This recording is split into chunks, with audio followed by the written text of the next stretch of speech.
every 2,000 people in the United States. That's 200,000 Americans that are diagnosed with narcolepsy. Then bipolar or manic depression affects approximately 5.7 adult Americans, or about 2.6% of the United States population. Finally, every year, 150,000 Americans are diagnosed with epilepsy. Over a lifetime, that's 1 in 26 that will be diagnosed.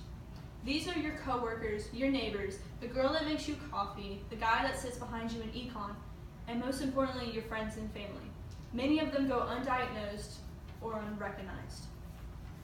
Then, the general public chooses not to recognize those that show no outward symptoms of being sick, but even the idea of being sick is changing.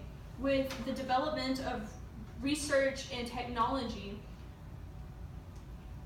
we have begun to understand that there are chemicals in the brain that, if are altered from the norm, can cause different symptoms. The thing about an imbalance of chemicals in your brain means that to the human eye, the person that is being affected can appear normal and healthy, while under the surface, there's much more going on. Now, narcolepsy is excessive daytime sleepiness, and it can be paired with some people with cataplexy, insomnia, and sleep apnea.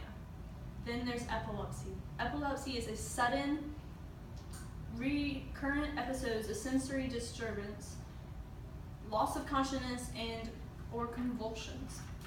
Then manic depression is a mental disorder marked by alternating periods of elation and depression.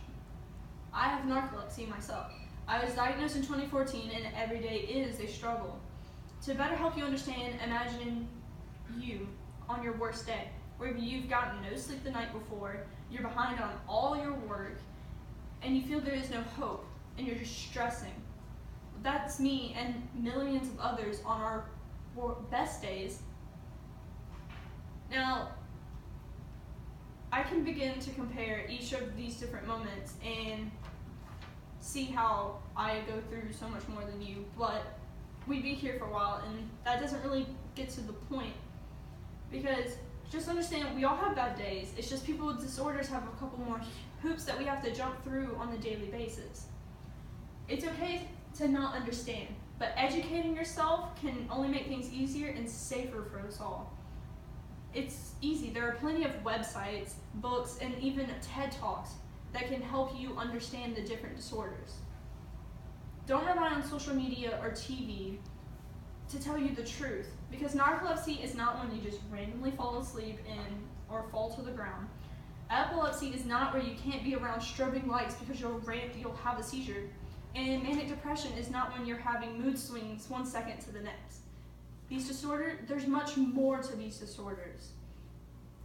They are all consuming, painful, and tiring, but with help from doctors, family, and friends, we can get through the worst of it.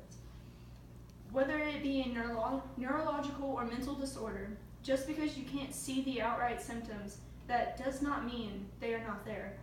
I can't change your opinion with the flip of a switch. All I can do is educate you and hope that you will take that into consideration when you look at someone who appears to be healthy.